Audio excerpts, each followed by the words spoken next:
Hello and welcome to the Antiquarian Outlook for week 19 of 2025, starting May 5th. I'm Spencer W. Stuart, Collections Advisor, author of Contemporary Issues and Rare Books in Manuscript Collecting, and host of the monthly webinar Collecting Insights. For more details on my services, publications, and programs, follow the links below. The Antiquarian Outlook is totally independent. Its producers do not hold inventory, nor do they represent any consignments or acquisitions mentioned. Links to auctions and news items can also be found below in the descriptions. And while you're there, if you want to stay up to date, be sure to like this video, subscribe to the YouTube channel, and turn on your notifications. Okay, let's get into last week's results. Tuesday, May 6th, Burgersdijk and Niermans had books.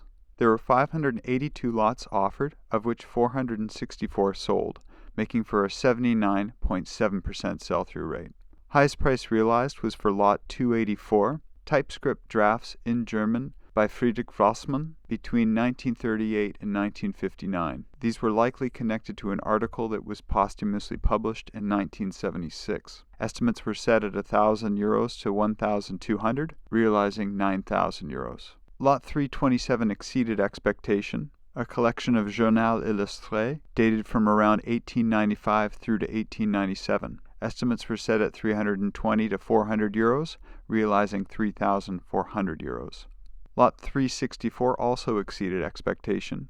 A collection of about 130 works in Ottoman Turkish, published between the late 19th to early 20th century. Estimates were set at €650 to 800, realizing €6,000. Still with Tuesday, Kedem Auctions had Hebrew manuscripts and books from the Klagsbald collection. There were 128 items offered, of which 120 sold, making for a 93.7% sell-through rate. Highest price realized was for lot 73, a collection of texts from around 1717 connected to Kabbalistic commentary. Estimates were set at $40,000 to $70,000, realizing $97,125. A lot that exceeded expectation was 44, a complete manuscript dated from around 1608 in Ashkenazi semi-cursive. Estimates were set at $10,000 to $20,000, realizing $46,620, as well as his first edition super commentary,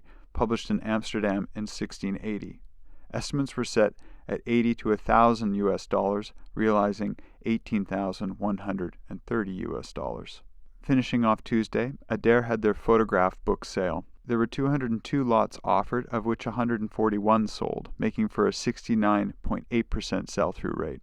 The highest price realized was for lot 191, a book by Mary Austin, Taos Pueblo, with photographs by Ansel Adams. This reissue in facsimile of the original edition was published in 1930 in only 108 copies. Estimates were set at €800 to €1,200, realizing €1,400. A few past lots of note. Lot 41, Charbonnier's Paths of Life, published in 1957, estimates at €300 to €400. 61, Cossoy's Fantastico, published in 1971, of which there was a print run of 2,000, estimates set at €400 to €600. And finally 107, Sugimoto's Colors of the Shadow, published in 2012, estimates set at €400 to €600. A lot that exceeded expectation, Nobayoshi's The Nude and Contemporary Photography, published in 1994.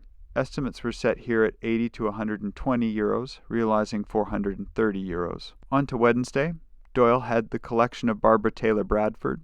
There were 193 lots offered, of which 170 sold, making for an 88% sell-through rate. Within books specifically, there were 26 lots offered, of which 15 sold, making for a 57.6% sell-through rate. Highest price realized was for lot 4, 6 specifically bound Barbara Taylor Bradford works, one of which was signed. Estimates were set at $200 to $300, realizing $700. And for the same amount, lot 10, 6 screenplays and a production photo album for Voice of the Heart. Estimates set at $300 to $500, again realizing $700. A buy-in of note, lot 21, Barbara Taylor Bradford's own IBM Wheelwriter 6 typewriter. Estimates were set at $2,000 to $3,000. On to Thursday, Forum Auctions concluded its online sale, Books and Works on Paper. There were 151 lots offered, of which 112 sold, making for a 74% sell-through rate. Highest price realized was for lot 97, 26 volumes of Hebraica.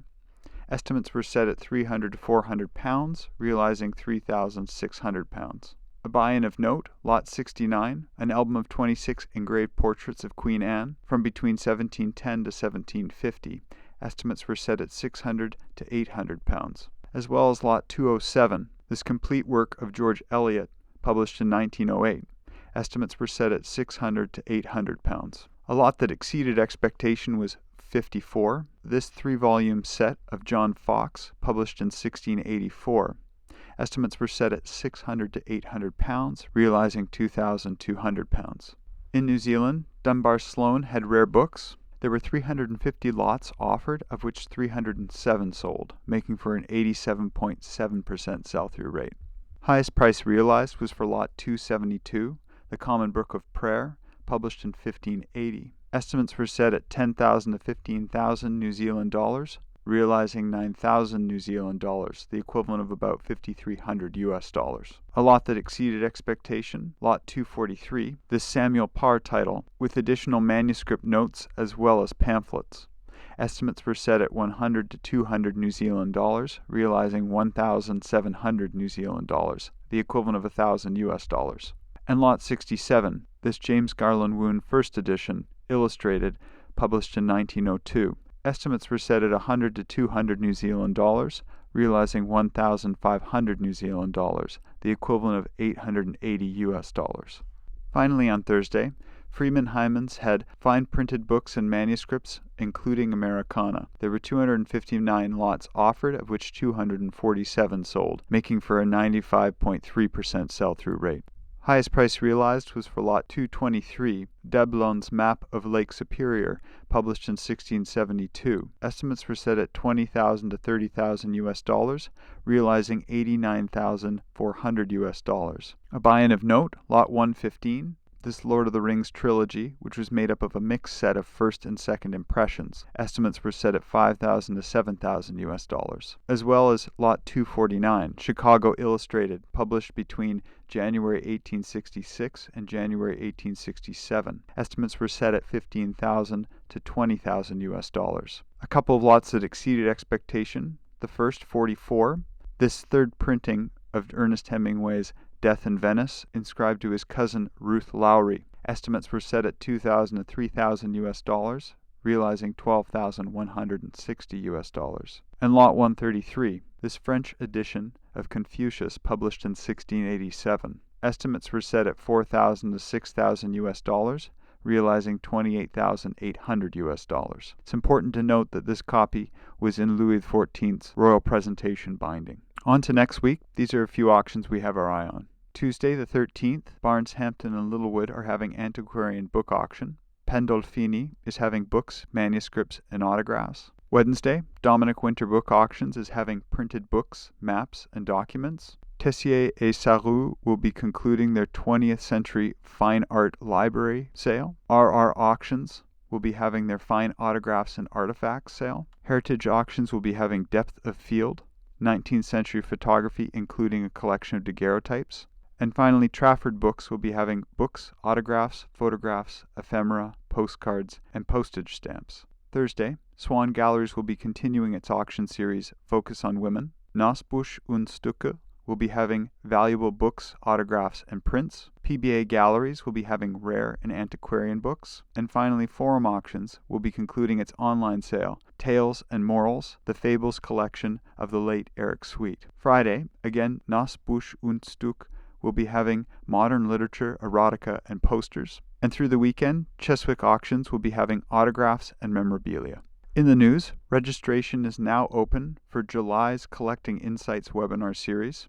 There will be 3 separate programs offered. Emerging will be connected to early collectors. Expanding will be relevant to those building their collections further. And finally, Legacy will be connected to those thinking about the future of their collection. In all cases, registrants will receive a complimentary copy of contemporary issues in rare books and manuscript collecting. Well, that's been the week from here.